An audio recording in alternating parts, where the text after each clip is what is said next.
उस दिव्य मंच पर बैठे प्रभु अदेख सब नप हिहारे, जनुरा केस उदय भय। जैसे चंद्रमा को देख करके तारों का ओज तेज खत्म हो जाता है, उसी प्रकार से प्रभु राम जी के सामने जितने भी राजा बैठे हुए थे सबका तेज खत्म। प्रभु राम को देखते बेनु भंजेऊ भव धनु सविशाला, मेलई सिया राम और माला। तो वो चपर चपर करने वाले राजा बैठे थे, वो क्या बोल रहे थे, धनुष भले ही हम तोड़ दें, लेकिन इतने सुंदर हैं कि राजा की राजकुमारी मानेगी नहीं, जयमाला इन्हीं के गले में डालेगी। ये वो राजा लोग बैठे थे, वो कह रहे बोले भले ही धनुष हम तोड़ दें, लेकिन माला हमारे गले में आने वाली नहीं है।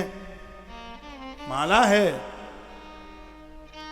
वो तो इनके ही गले में जाएगी। सीधी सी बात है, दुनिया के लोग हमारे लिए बहुत कुछ कर दें, मकान बना दें, दुकान बना दें, और भी जो भी कुछ चीज है वो भी वो हमें दे सकते हैं।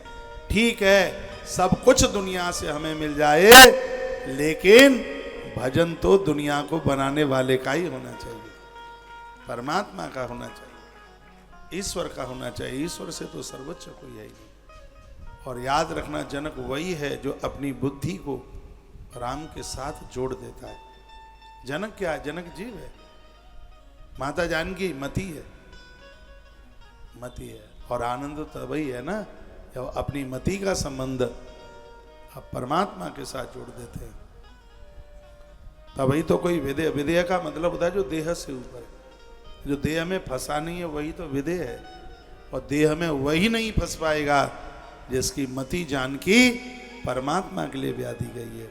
और ये तब हो पाएगा जब अभिमान का धनुष टूटता है, अहंकार का धनुष महापुरुष की सानिध्य में टूटे। इसके कई अर्थ हैं। अपनी बेटी किसको देनी है मालूम है आपको? कभी आपने सोचा है?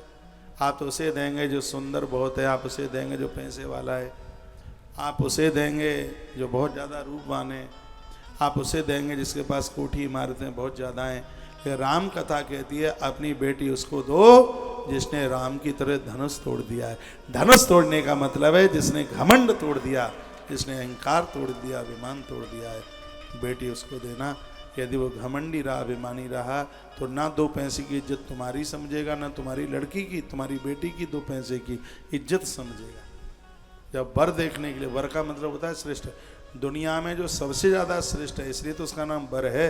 बेटी उसी को ही दी जाती है जो घमंडी ना हो, मिलनसार हो, स्वभाव में ठीक हो, मेल मिलाप वाला हो।